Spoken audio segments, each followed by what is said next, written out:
La espada de Damocles. Conduce Pablo Veloso.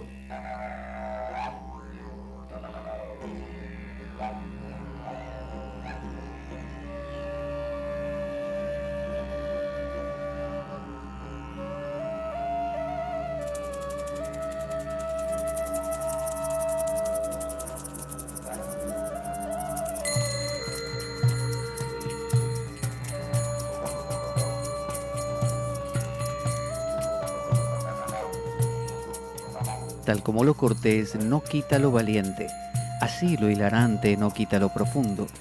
Y dado que la vida es un juego, aquí comienza La Espada de Damocles. La ficción más real que puedas concebir. La Espada de Damocles es un programa que por mera falta de objetividad cree ser diferente. Personajes mitológicos salidos de los más profundos avernos. Leyendas escabrosas y sin sentido. Curiosidades inquietantes e inútiles. Historias antiguas malversadas por nuestra incapacidad de entendimiento. Y cuentos carentes de profundo significado. También pretenderemos sin el menor éxito entender al ser humano en toda su dimensión. En suma, si quieres desperdiciar tu vida, aquí comienza La espada de Damocles. La ficción más real que puedas concebir.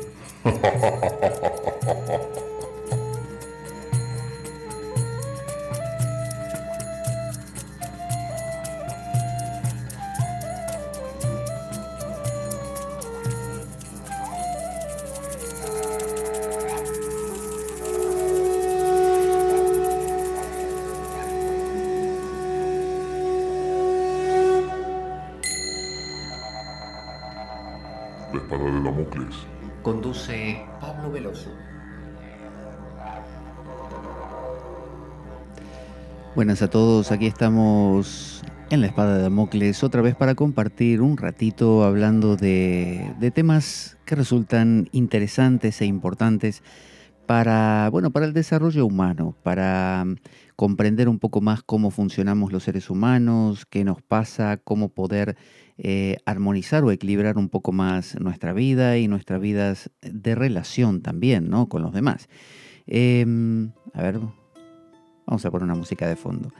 Y estamos analizando la película 187, 187. Esta película es una película protagonizada por Samuel Jackson, este actor afroamericano que hace películas bastante controversiales. Y en este caso hace de un maestro de un colegio muy difícil de llevar, donde él ya tiene un precedente que le han apuñalado varias veces, una docena de veces, de hecho, con un punzón en su, o sea, todas a la vez me refiero, no 12 veces sueltas, sino una sola vez lo acorraló un gángster joven, un adolescente, ¿no? Que había estado en la cárcel y simplemente porque él lo desaprobó, decidió este adolescente apuñalarlo como para que aprenda la lección. 15 meses después regresa a los colegios porque lo llaman y está en un colegio igual o peor de conflictivo. Así que este programa nos va a ayudar a comprender todo el tema de la resistencia pasiva, de la no violencia, eh, y de cómo lidiar con el mal, cómo lidiar con las personas, entre comillas, jodidas, aquellas personas que por una falta de visión de totalidad, por no ver a la vida como una unidad, sino como, bueno, producto de nuestro mundo occidental, industrial, científico, donde nos parece que todo está separado de todo y por lo tanto somos pequeñas islas y tenemos que defendernos del entorno. Y así como dañamos al entorno, dañamos a los demás, como una manera de compensar esa falta de identidad, por lo menos aplastando al otro para saber que yo existo, ¿no? Es decir, si yo te corto la cabeza, por lo menos sé que fui yo el que te la cortó, ergo, es decir, luego o por eso existo. Entonces, muchas veces la violencia que ejerce una persona hacia la otra, en el trabajo, en la familia, denigrándola verbalmente, lastimándola físicamente en algunos casos, tiene que ver con que toda acción que yo emprenda hacia ti y que sea, que te afecte, ¿no? Que de alguna manera te toque, te estimule, ya sea un puñetazo, una laceración con un arma blanca, una laceración con el arma de la palabra. En todos los casos te hago reaccionar. Y si te hago reaccionar a algo que te hice yo, quiere decir que yo existo. Entonces, básicamente, todo maltrato del otro cumple la función de hacerme acordar a mí que estoy aquí. Entonces, en esta película nos vemos enfrentados al extremo, es decir, un colegio donde directamente hay bandas, pandillas de gángsters que van al colegio muchas veces por vender drogas, otras veces porque, como en el caso de Benny Chacón, que es uno de los más malos de esta película, porque les evita estar en la cárcel, ¿no? Les dan una libertad condicional con la condición justamente de que vayan al colegio. Y bueno, este profesor, el profesor Garfield, se encuentra ante la gran dificultad de tratar con toda esta gente. En la última escena que habíamos visto lo veíamos a César Chávez. César Chávez es un chico, creo que mexicano, como esta pandilla es. Han elegido para esta película un grupo de chicanos, de mexicanos en los Estados Unidos. Y bueno, César Chávez es un chico con graves problemas de personalidad. Eso le contó otra profesora, compañera del profesor Garfield, a él, porque él viene a hacer una sustitución y ahora va a terminar el semestre, porque la profesora que estaba antes que él, de ciencias, estando embarazada, siendo acorralada por estos mismos alumnos, quiso defenderse dando una patada a uno de ellos, y está en riesgo de que la acusen bueno, de dañar a un alumno, y que los propios alumnos abusen de esa posibilidad y la denuncien. Entonces prefirió retirarse, darse la baja por inestabilidad simplemente emocional. Entonces Garfield está a cargo ahora de este curso y el tema es cómo hago yo para lidiar con algo que es extremadamente hostil hacia mí, ¿no? Entonces traspólelo a su lugar de trabajo, traspólelo a su relación con sus hijos, que quizás se han vuelto hostiles hacia usted, o traspólelo a usted como hijo hacia sus padres hostiles, traspólelo a lo que quiera. Va a ver que siempre es la misma dinámica. Es un otro que por alguna razón, llámese el Estado, la policía, los amigos, los enemigos en el trabajo, lo que fuera, que nos intenta destruir, ¿no? Entonces, ¿cuál es el curso de acción? Ya habíamos planteado que podía ser huir y buscar otro sitio mejor, si es que se puede, doblegarse y convertirse, como le llaman en la cárcel, en una novia. Cuando uno se doblega, se convierte en la novia de todos, ¿no? Todos lo usan y hasta lo usan sexualmente. Eso es doblegarse. Luego está la reacción violenta, es decir, tú me das un puñetazo y yo te doy dos, ¿no? Es decir, me vuelvo tan violento como tú. Es decir, es como si este profesor empezara a dar gritos y a pegarle a los alumnos y a amenazarlos y a golpearlos y a llevar una ametralladora al colegio, como hacía el otro profesor compañero de él, un profesor que había decidido y le aconsejaba al profesor Garfield tomar las armas. Este profesor tenía un revólver en su escritorio, cosa muy peligrosa para todos, para los propios alumnos y para el profesor, que puede acabar preso por, imagínense, si la profesora anterior a Garfield, por solo patear a un alumno, ¿no? Una mujer embarazada, darle una patada a un alumno adolescente, gángster, ¿no? Que le haría cosquillas. Se ve en el riesgo de que la denuncien por violencia hacia los menores. Imagínense lo que sería disparar un arma de fuego, aun si no le pegase un tiro a ningún alumno. Ese profesor iría preso de por vida. Entonces, la última opción que queda es la resistencia pasiva. Y hemos hablado de esto contando que resistencia pasiva se suele entender como que, bueno, es debilidad. Y no se trata de eso, no es doblegarse, no es usar la fuerza bruta.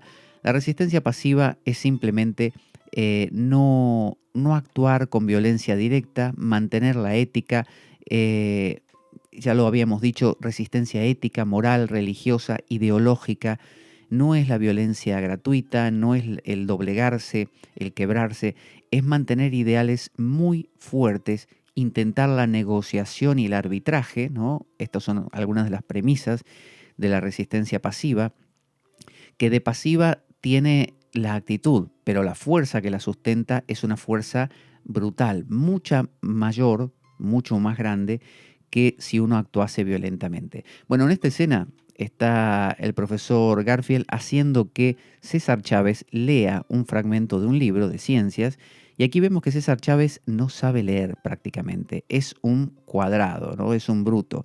Porque bueno, las personas que normalmente tienen este nivel de violencia no son muy cultas.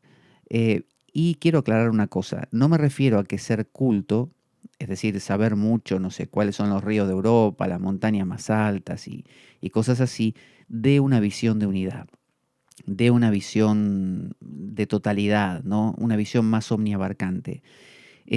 A veces sí, a veces no. Hay más posibilidad siendo culto que siendo ignorante o inculto. ¿Por qué? Bueno, porque cuando uno es culto, lee, aprende, estudia y puede, de casualidad con todo esto, dar con algún autor que tenga una amplitud de mira suficiente como para que uno empiece a ver las cosas de esta manera.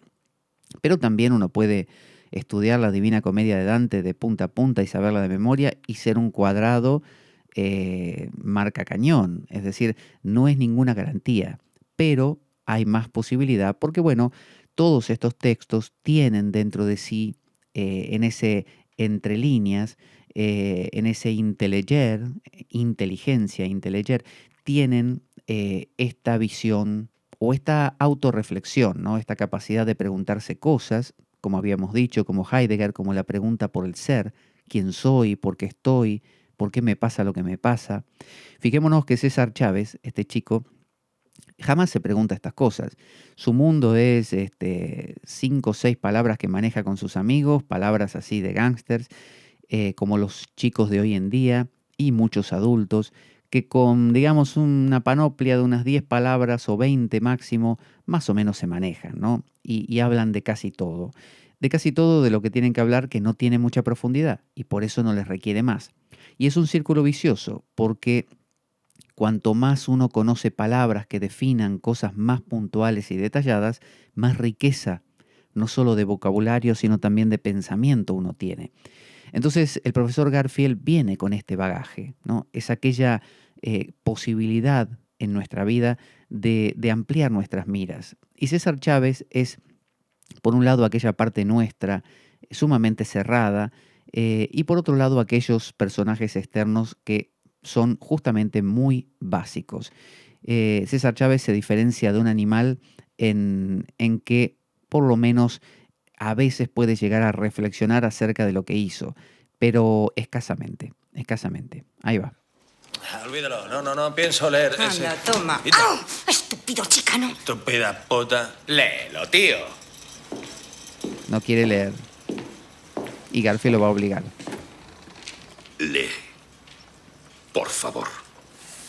Agrega el por favor. La resistencia pasiva no es violencia gratuita, no es gritarle, insultarlo o denigrarlo. Es ser contundente. La...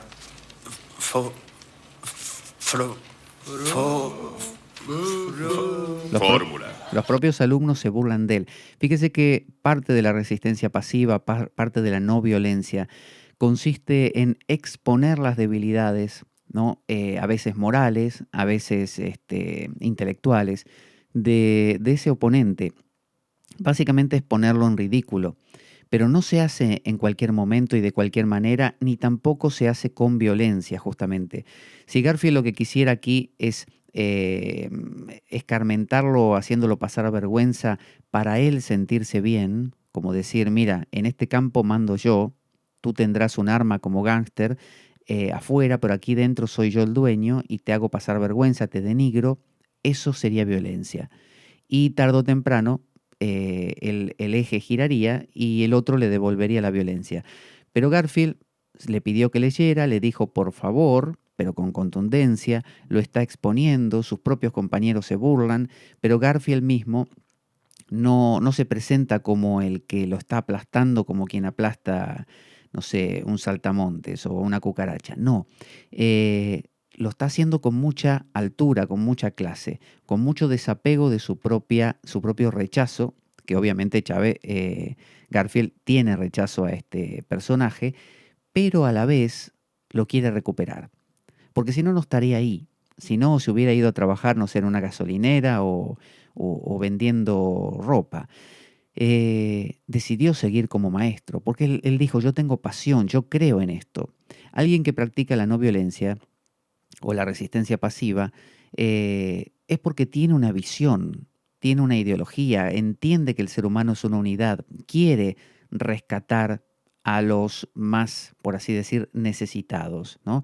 Pero no porque sea el Salvador universal, sino porque entiende que la armonía es la armonía de todos, ¿no? Aún de estas que se llaman a veces manzanas podridas, equivocadamente, ¿no? Porque César Chávez no tiene la culpa de ser así. César Chávez no es la manzana podrida que pudre a los demás, como ya vimos cuando vimos el efecto Lucifer de Zimbardo, que daba origen a la película del experimento de la cárcel de Stanford, sino que en realidad es el sistema entero el que crea con su ideología, la ideología, por ejemplo, productiva,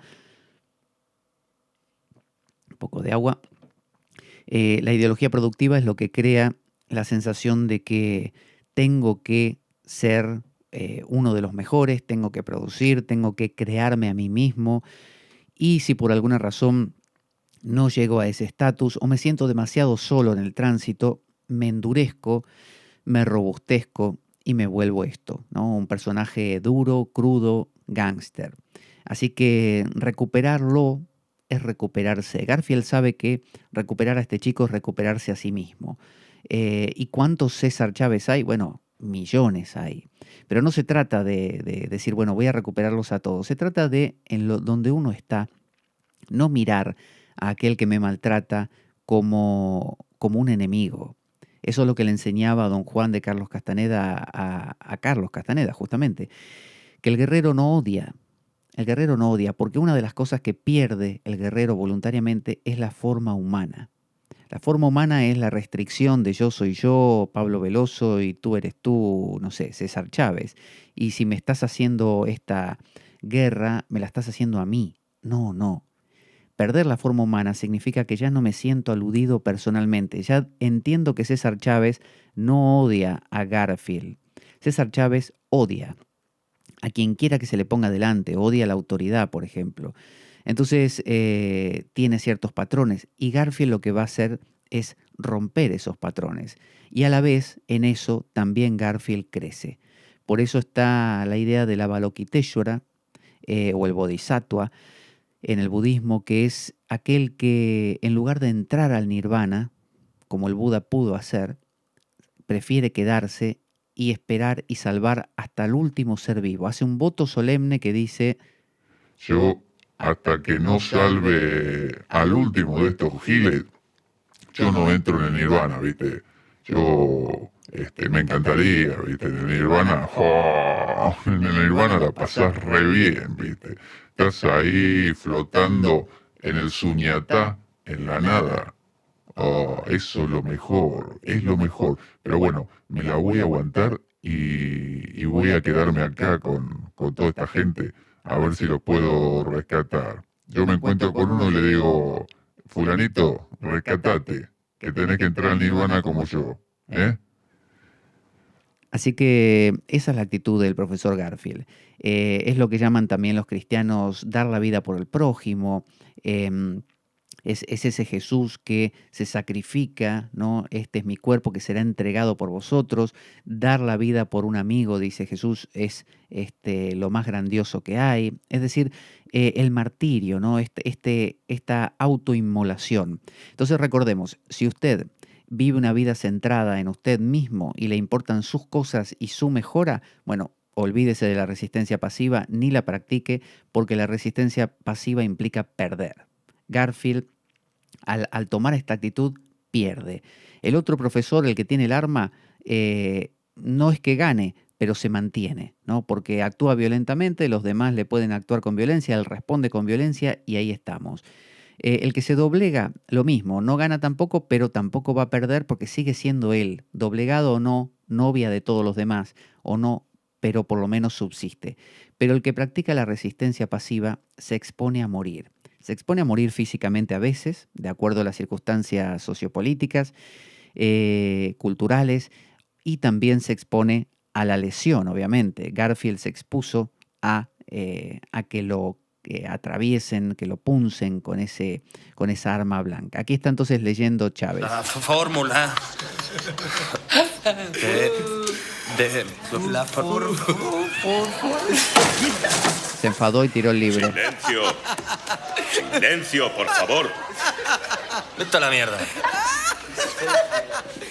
Está bien, César. Tendrás otra oportunidad. Le quita las gafas otra vez, pues él se había puesto. Y le dice, está bien. En este frasco marrón hay... Y lo vemos a César Chávez, que está enfadadísimo y se agarra con las manos con fuerza, con odio, al banco de donde está sentado. Y vemos tatuado en sus falanges de los dedos varias letras que vistas de frente dicen fuck you, es decir, jódete, ¿no? En español sería. Y en uno de los dedos tiene un anillo del símbolo de la marihuana, de la hoja de marihuana, ¿no? Que será la droga más suave de las que debe consumir. líquido.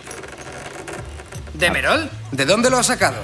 De mi escondite secreto, Stevie. El demerol es sulfato de morfina y es soluble en agua. La fórmula de Young dice: divide la edad del paciente por su misma edad más 12. Y el resultado será la correcta medida de la dosis aconsejable para el paciente. Le he dado a Copito la dosis que correspondería a un niño de 1 año.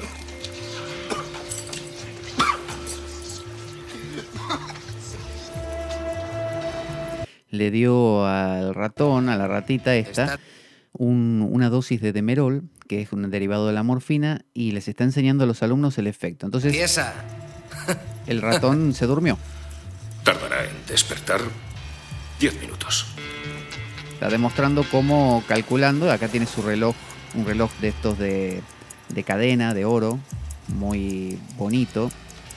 Reloj que le había pedido César Chávez hace un rato que le regale. Lo tiene al lado de la jaula. Eso espero. Tiene mal aspecto, señor G. No saldrá bien. Están todos alrededor de la jaula mirando. Debería haber despertado. Sí. Acaba de cometerse un crimen. Ha matado una rata, es un asesino. Y ahí se despierta. Y se Muy despertó bien, la los que no rata. hayáis hecho todos los ejercicios deberéis hacerlos esta noche. Vaya coñazo. Y ahí descubre Garfield que le falta el reloj. Su reloj desapareció. César, Lo llama César, que se está yendo con sus amigos. espera. Y, Mi reloj. y César se va. Yo no lo tengo. Oye, Me voy. ven aquí. Tus bolsillos. Ven. Déjeme en paz. Tengo que coger un autobús, ¿vale? Fíjese cómo se pierde, ¿se da cuenta? La resistencia pasiva implica esto. Si él se hubiera doblegado... Ahí se encuentra con la otra profesora. Hola. Hola. Debo hablar con Haydar antes de que se vaya. Vaya. Luego te veré a ti. Hace casi una semana. Parece que me evitas. ¿Estás bien? Sí. Oye, Respira con su respirador de asma. estoy así desde... Bueno, desde mi accidente. No tiene nada que ver contigo. Debo irme. Hazme un favor.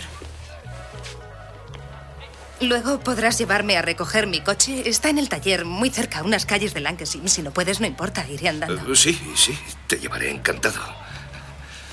Gracias. Base 3, ya lo he encontrado. El señor García quiere verle. Cuando una persona practica la resistencia pasiva, la no violencia, es alguien que se posterga a sí mismo, es alguien que se entrega, es alguien que se da.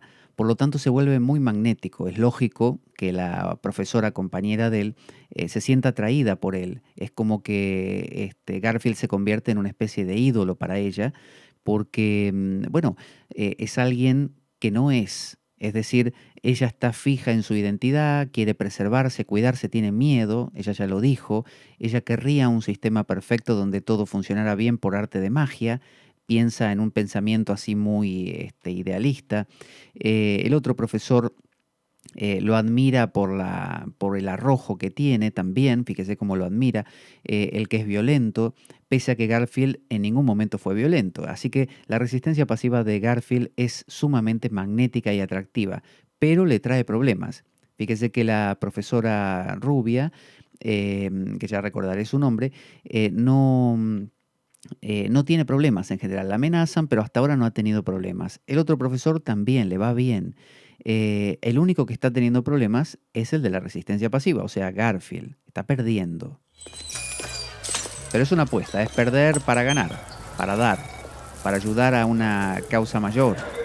Ahora va a hablar con el director del colegio, que los tiene ahí en cautiverio. Señor Garfield. No, en cautiverio no sería. Los tiene ahí como en penitencia a César y a su compañero, al que está teñido de rubio, por el tema del reloj. Adelante. Siento que nos conozcamos de este modo. ¿Le importa que grabe la conversación? Es por seguridad. Ya conoce al señor Highland. Representa al sindicato. ¿Va a interrogarme? Bueno, Sánchez y Littleton dicen que les acusa de robarle el reloj. Comprenda que debo tramitar la acusación.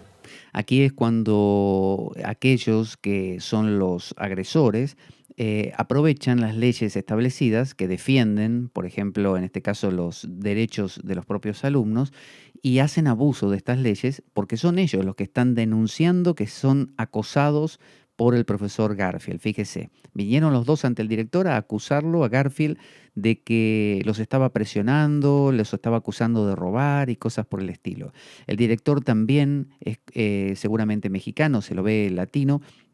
Esta es una zona de latinos, así que sabe que esto es como una escuela étnica donde tiene que preservar un poco el orden y sabe que hay pandillas, pero al mismo tiempo no quiere revolver el avispero, lo de siempre. O sea, las autoridades no protegen al individuo, sino que buscan mantener el orden.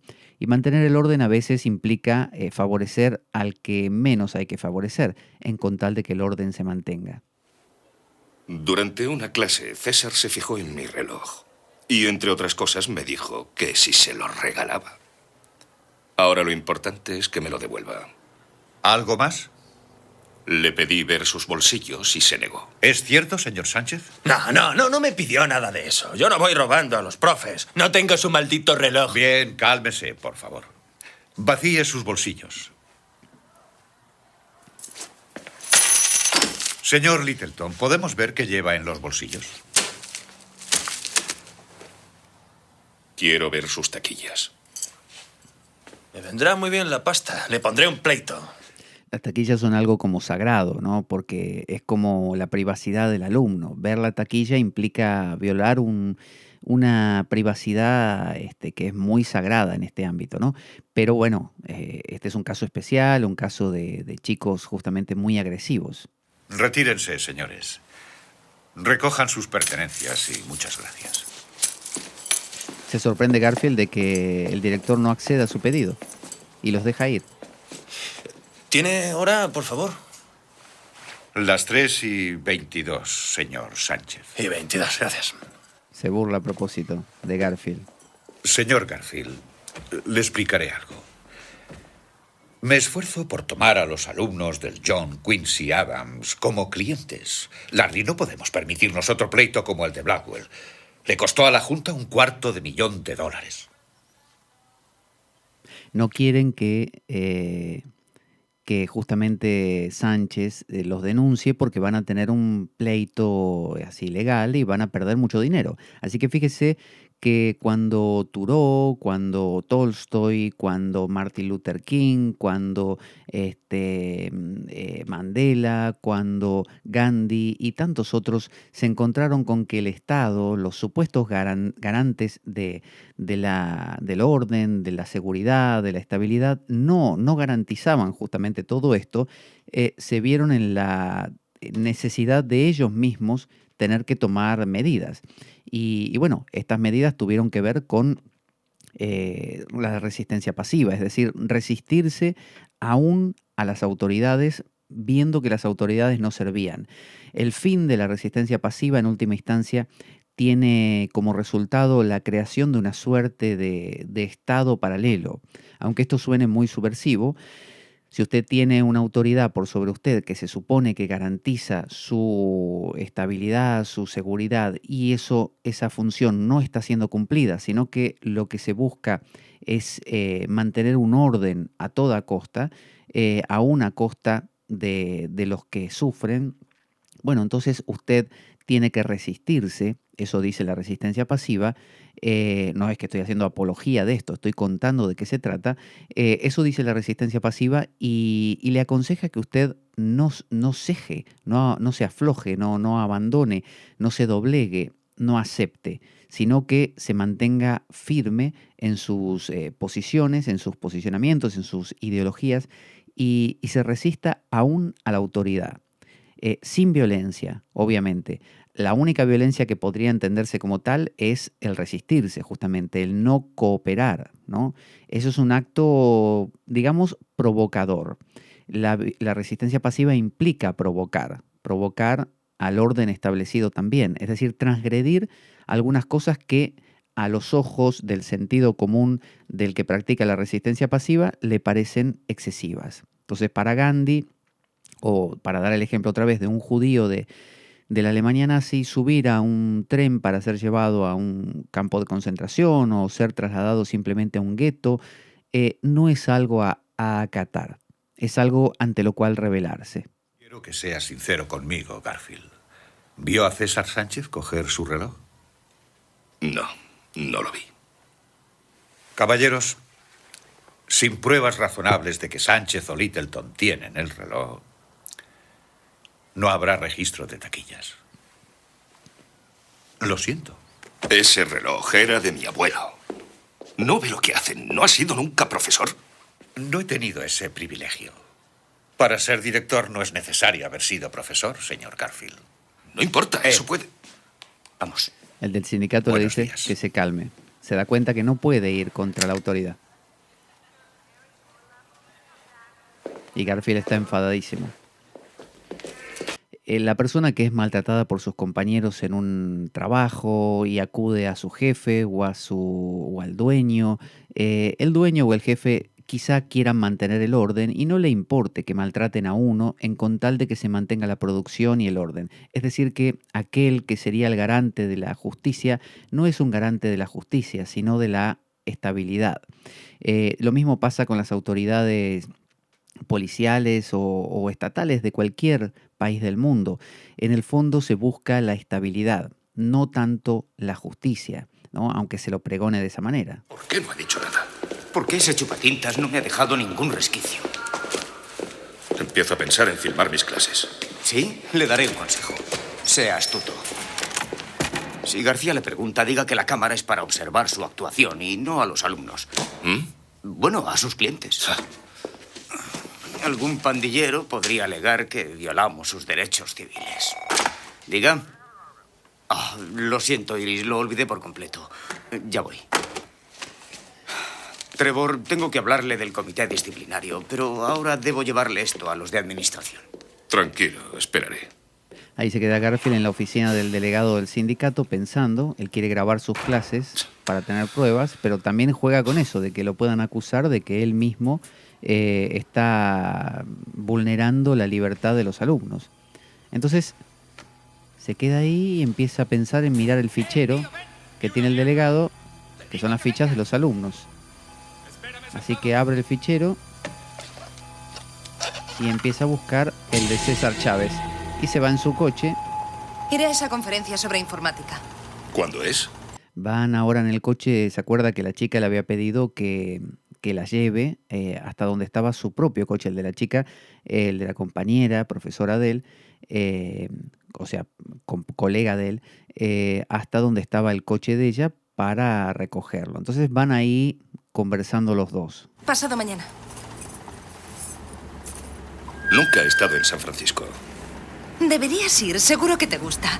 Está a 1 hora en avión y 5 o 6 en coche. Ahí la ve Garfield desde su coche a la chica, tengo que aprenderme los nombres de los personajes, a la chica chicana, a la mexicana, que había estado teniendo sexo con los pandilleros. Bueno, se la ve en la acera, paran unos pandilleros con un coche así medio como tuneado, una furgoneta, y ella como que discute, como que no quiere saber nada, no quiere subir al coche.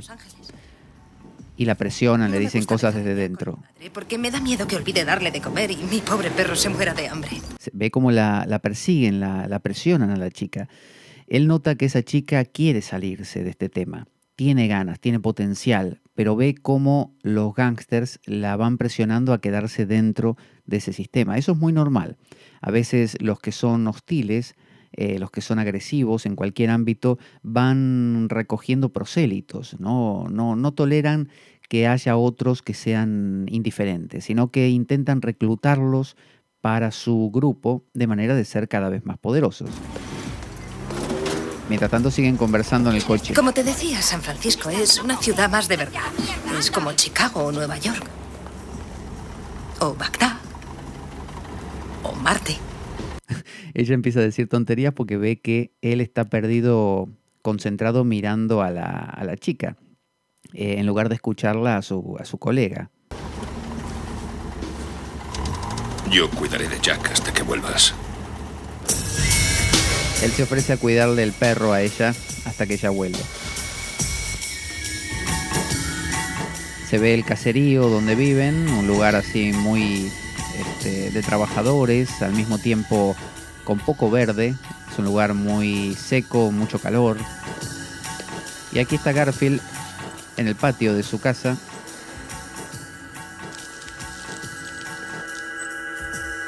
poniéndole un poco de agua al cactus que le regaló ella, no muy convencido, no le agrada demasiado. Prepara la cámara, la tiene ahí en el curso. Rita. Y ahí Deberías estar en el... entra Rita, ahí tenemos el nombre, se llama Rita, la chica mexicana, la que había tenido sexo con los pandilleros, la que estaba siendo presionada. Entra golpeando los bancos minutos antes de que comience la clase, es decir, vino demasiado temprano. ¿Educación física? Los pandilleros no me dejan en paz y mi madre está jodida. Calma. Es preciso que me gradúe este año. Rita, Tengo que hacerlo. Rita, cálmate. Es que nunca saldré de aquí. Esa zorra de Queen le voy a poner un pleito que se va a cagar. Rita, tranquilízate. ¿Quién es Queen y qué enseña? Literatura. Y va a tirarme. Me odia, G. Tiene prejuicios raciales. Que seas latina no significa que ella... Soy chicana, profe. Vale. Chicana. No le gusta que le digan latina porque, bueno, hay muchos latinos, pueden ser, no sé, desde argentinos, chilenos, paraguayos, bolivianos, ecuatorianos. No, ella quiere ser llamada chicana porque es mexicana, es el nombre que se le da a los mexicanos en los Estados Unidos. Deja ya de culpar a los demás. Tú eres lista. Si no haces bien las redacciones, ¿tienes solución? ¿Puedo verlo? Quiere ver los trabajos, cómo los está haciendo para corregirla. Ella se enjuga las lágrimas. ¿Por qué te maquillas tanto? Estoy más guapa. ¿No te hace falta? ¿Muñeco? Tiene un tatuaje en la nuca que dice puppet. Puppet significa marioneta, ¿no? ¿Quién es Muñeco? No es nadie. Es cosa de bandas, pero... ya voy a dejarlas. Quizá ese puppet, marioneta, significa que ella es una marioneta de estas bandas. Justamente ella es aquella parte de nosotros que por un lado ha coqueteado durante mucho tiempo con los pandilleros. ¿Qué es coquetear con los pandilleros? Bueno, entrar en el juego de los demás, el juego hostil. Es decir, a mí me aplastaron, ahora aplasto a los demás. Se burlaron de mí en algún momento, me burlo yo también, ¿no? Eso es ser una marioneta. Eso es que me maneje una especie de entidad colectiva que es la entidad de la violencia, la entidad de me siento solo en este mundo y por lo tanto agredo a todo lo que encuentro. O con palabras, ¿no? Burlándome de todo el mundo, denostando, echando abajo a los demás, ¿no? Destacando defectos. Ella es una marioneta que quiere dejar de serlo. Y la aparición de Garfield es el catalizador. siempre aparece un Garfield en nuestra vida, que puede ser leer acerca de Gandhi, Martin Luther King, puede ser leer la Biblia o lo que fuera, donde uno ve, como aquella vez analizamos en el programa sobre Masada, ¿se acuerda? El fuerte de Masada, que fue un fuerte donde se refugiaron los judíos resistiendo al Imperio Romano, que estaba en una montaña y que resistieron todo lo que pudieron porque le hicieron un sitio los romanos, los sitiaron alrededor, no entraba agua ni comida, pero ellos tenían agua y comida para un tiempo, pero finalmente se les fue acabando. Así que si bien era inexpugnable este fuerte de Masada, los propios judíos finalmente decidieron suicidarse, todos ellos, hombres, mujeres y niños, de una manera muy especial, ya que los judíos tienen prohibido el suicidio, es un pecado gravísimo, pero fueron designando personas que fueran matando a los demás, ¿no? Cada uno creo que tenía que matar a 10 personas, y entonces otro lo mataba a él, y así hasta que quedase uno solo.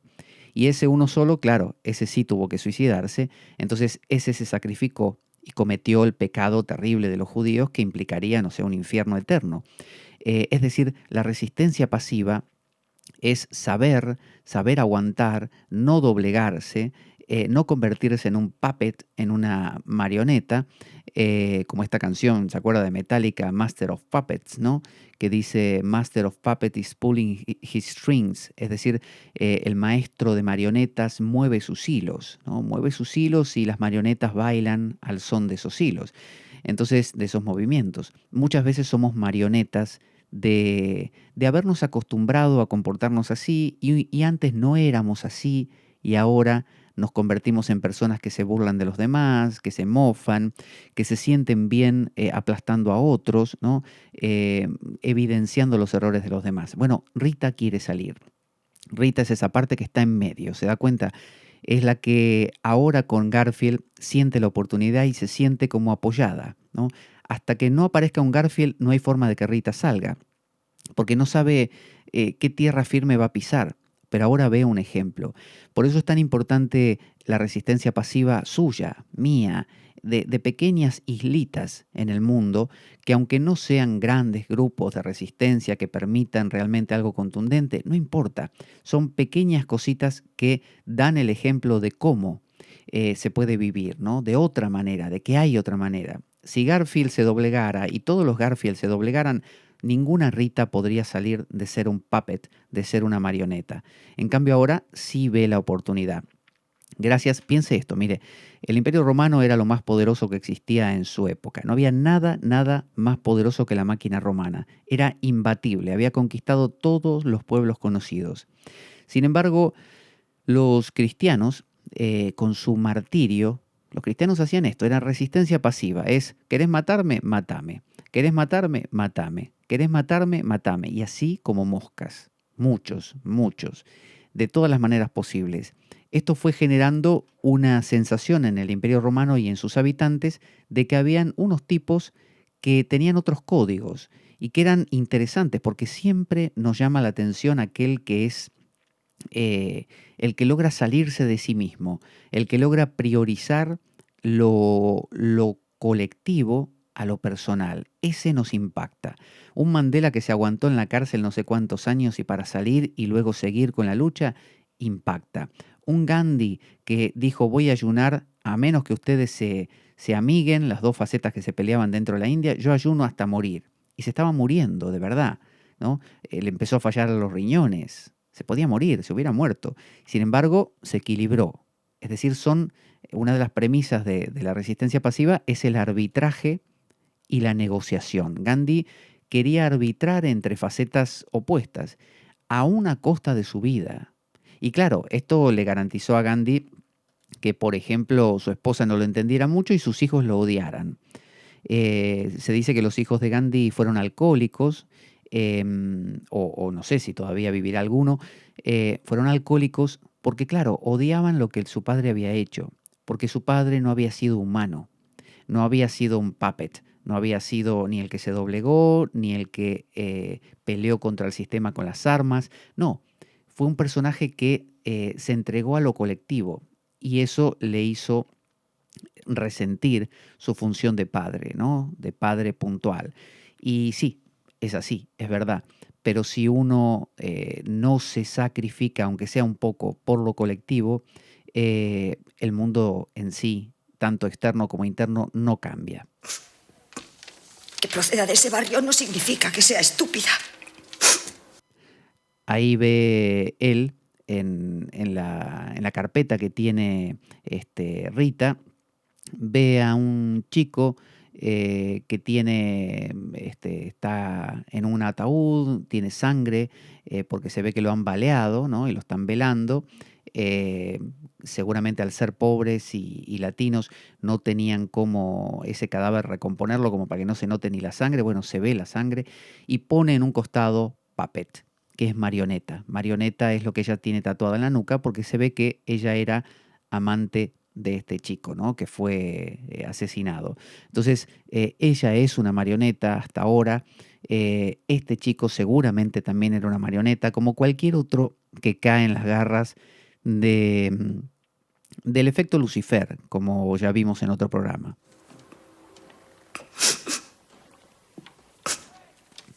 Garfield se compadece, se emociona. Bueno,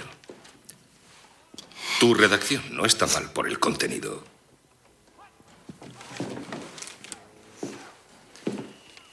Sino por las faltas. Estudias poco, ¿me equivoco? Si quieres, yo puedo ayudarte. No sé. ¿Qué no sabes?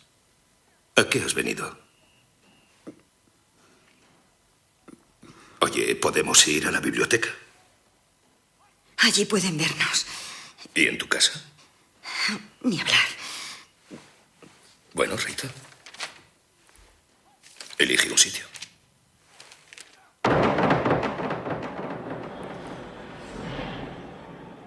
Están en la casa de Garfield, donde Rita vino para estudiar, para que le ayude a estudiar. Él le ofrece algo para beber. Rita está sentada en el sillón. Una Coca-Cola. Verás, Rita, no eres la única que... Mientras él está preparando la Coca-Cola, está sacando los vasos, está de espaldas a ella que está sentada en el sillón, Rita se pone de pie. ¿Arriesga su reputación? Normalmente no traigo alumnos a mi casa.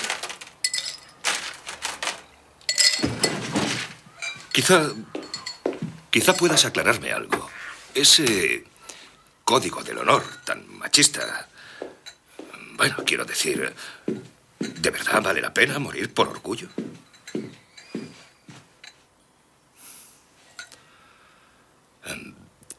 Vístete, Rita. Rita está ahora tumbada en el sillón, completamente desnuda, se ha quitado toda la ropa y tipo la maja desnuda y desde ahí lo está mirando, como Rita había interpretado que a cambio de estas clases que le iba a dar en su casa, él quería sexo con ella. Es decir, ella es un puppet, es una marioneta, es una novia, ¿no? Como decimos en las cárceles, quien se doblega se convierte en una novia, en un trabajo, quien se doblega, ¿no? Quien se deja aplastar se convierte en la marioneta de todos los que están ahí. Después en la Argentina se le llama el chepibe. El chepibe es como cuando se llama a alguien así. Che, pibe, ¿me alcanzás aquello? Che, pibe, anda a calentar el agua pa'l mate. Che, pibe, vení, lustrame los zapatos. El chepibe es aquel que todos utilizan para lo que necesitan. Entonces, muchas veces nos convertimos en eso. Creemos que tenemos que doblegarnos ante quien sea. Bueno, la modalidad de ella es doblegarse. La modalidad de César Chávez es atacar. Entonces ella es lo único que conoce. Y aquí Garfield le está rompiendo la estructura. Le está diciendo, vístete. No es eso lo que quiero. Ella hasta ahora, todas las veces que se relacionaba con gente, lo que hacía era esto. Se abría de piernas y consideraba que ese era el modo. Muchas veces vivimos vidas donde constantemente nos abrimos de piernas, por así decirlo, ante todo el mundo. Creemos que tenemos que dejarnos pisotear por quien sea para lograr una migaja de amor, una migaja de ayuda. Es decir, que tenemos que dejarnos avasallar, despersonalizarnos. Y le está hablando aquí Garfield de otra cosa, de dignidad. La resistencia pasiva tiene, recuerde, es una resistencia ética, moral, religiosa, ideológica, ¿no? Hay una sensación de que esto, lo que estoy haciendo y mi vida, la que estoy viviendo, tiene un sentido muy claro y una dignidad del ser humano. Ella no lo entiende, se queda sorprendida, pero se levanta y se viste rápidamente, se da cuenta de su error. Él no sabe bien qué decirle, está de espaldas.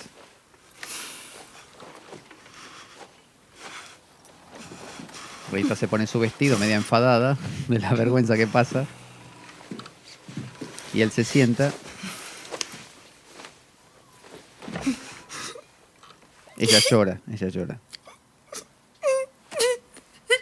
No llores, no pasa nada. Vamos, no hay que dramatizar. Quería agradecérselo. Ella quería agradecérselo así, fíjese, teniendo sexo, siendo una marioneta. No es necesario, soy tu profe. Creo que será mejor que nos veamos en la biblioteca.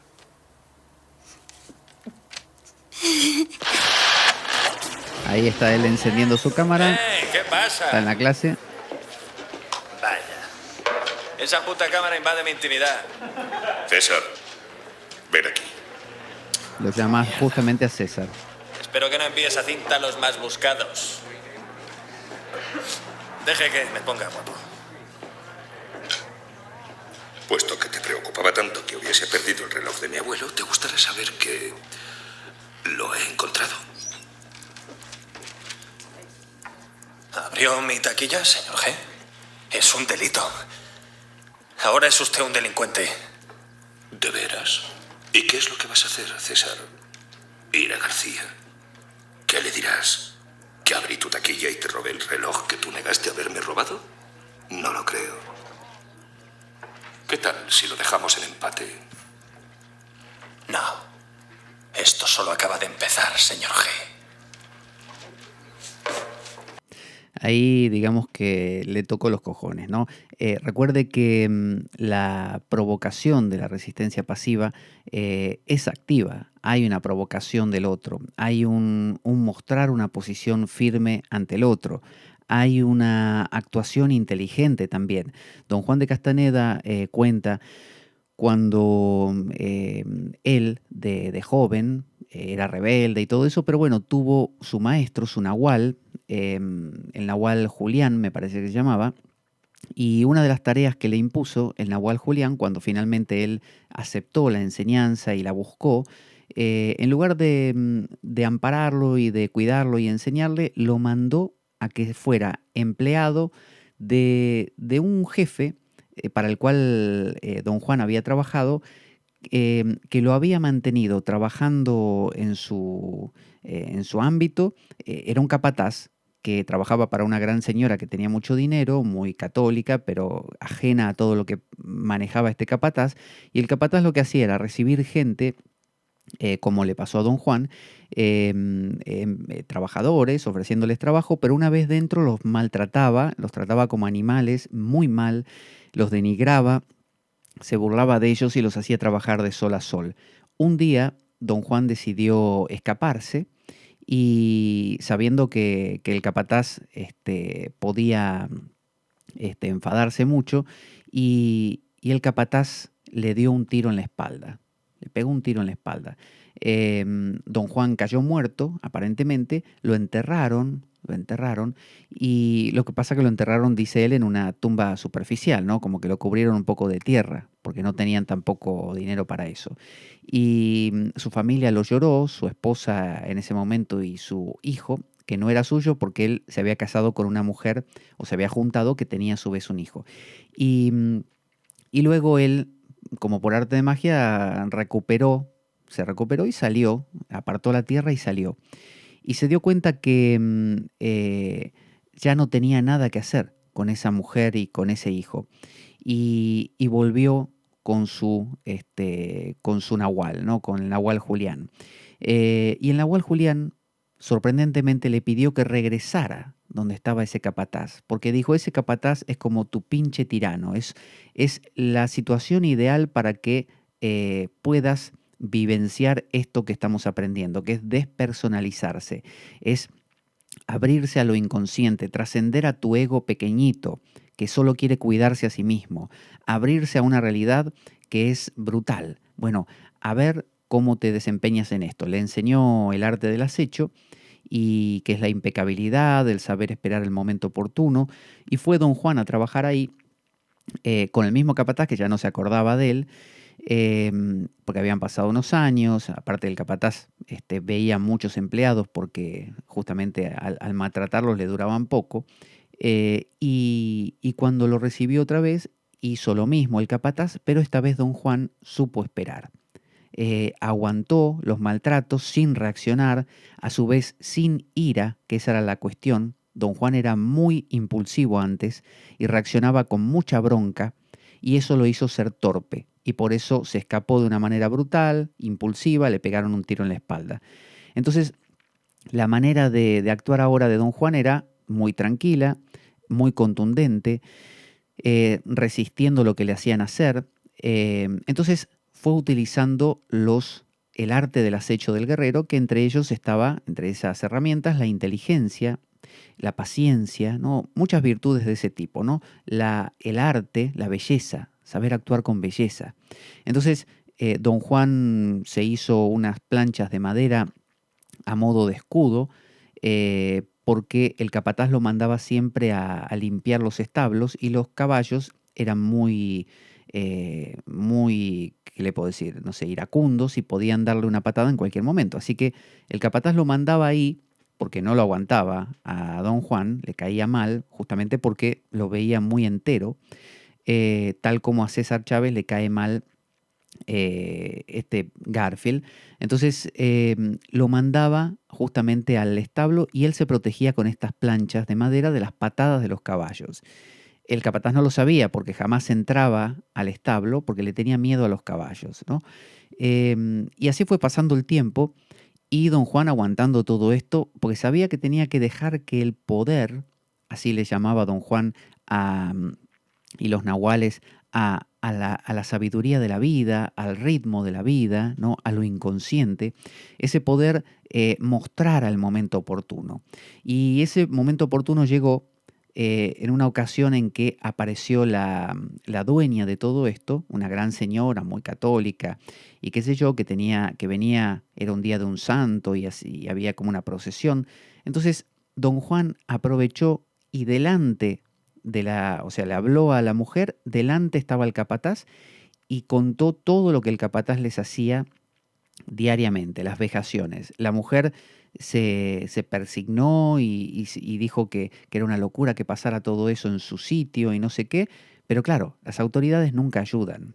La mujer simplemente se conmovió con él, lo invitó a comer, una cosa así, pero claro, la mujer después se fue, y don Juan se quedó con el mismo capataz de siempre, que ahora estaba enfadadísimo, es decir, le había tocado las narices, como se dice aquí en España, pero no a lo bruto. Le tocó las narices de la manera más bella. Esperó, supo esperar, supo no enfadarse, supo detectar el momento oportuno gracias a la inteligencia forjada con esa resistencia pasiva no violenta, sin violencia. Un poco de agua. Y entonces el capataz, enfadadísimo, lo mandó al establo para que los caballos lo destruyeran directamente. Y don Juan se protegió con las planchas. El capataz estaba tan enfadado que decidió entrar al establo para matarlo. Don Juan ya lo quería matar a tiros otra vez. Y justamente, como el capataz no tenía las protecciones, las planchas de madera que se había hecho don Juan, un caballo acabó con todo y le dio una patada al capataz y lo mató.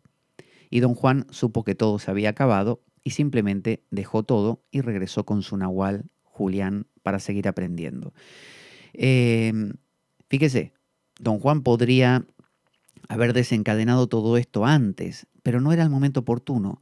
Entonces, aquí Garfield está actuando sin ira, sin violencia, sabiendo cómo van las cosas, sabiendo que tiene que jugar este juego de relojería preciso, de tocarle las narices a Chávez para, no para darle una lección ni para destruirlo porque sí, sino porque sabe que tiene que romper un equilibrio que hasta ese momento se viene manteniendo, que es el de los puppets, el de las marionetas, y tiene que romperse con una acción directa, no violenta a la vez, sin ira, sin bronca, sin animosidad, pero contundente, y sabe que va a tocarle los cojones al otro, y sabe que ese otro va a querer vengarse. Al igual que cuando Gandhi fue hasta el mar a hacer sal, le tocó los cojones a todo el Imperio Británico, que el Imperio Británico tuvo que tomar acciones. Cuando quemó su documento de identidad en Sudáfrica, supo que la policía lo iba a moler a palos y lo molieron a palos. Y así mueren como moscas montones de personas en todo el mundo que tienen esta actitud. Pero es la única manera de generar un cambio. Cuando es hecho con esta actitud de guerrero, sin violencia, sabiendo que se está buscando el momento oportuno para tocar al otro, movilizarlo e ir demostrándole poco a poco una especie de, mira, no te tengo miedo, estoy dispuesto tanto como tú a morir en esto y busco que esto cambie. Así que ahí lo vemos a Chávez siendo filmado por la cámara. Va a decirle a la secretaria que llame a tu madre. Pensé que ya sabía que los pobres chicanos no tenemos teléfono.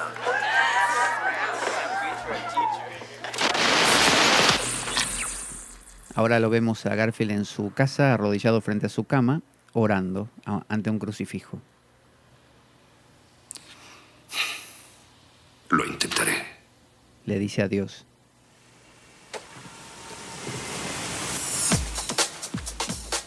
Él se refugia, siempre el que hace la resistencia pasiva se refugia normalmente en alguna ideología superior, ¿no? Tanto Martin Luther King como Gandhi, como Mandela, todos ellos se refugian en algo que los contiene, que les da fuerzas.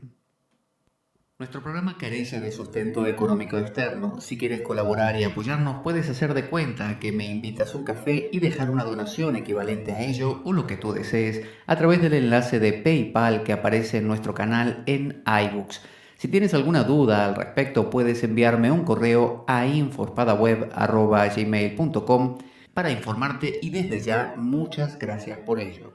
Y vamos a ir ya despidiéndonos con nuestra cortina final. Y continuaremos en el siguiente programa, analizando esta película que es realmente muy interesante por la temática que plantea. Así que los espero, siguiente ocasión, La Espada de Damocles. ¿Quién les habla? Pablo Veloso. La Espada de Damocles. Conduce Pablo Veloso.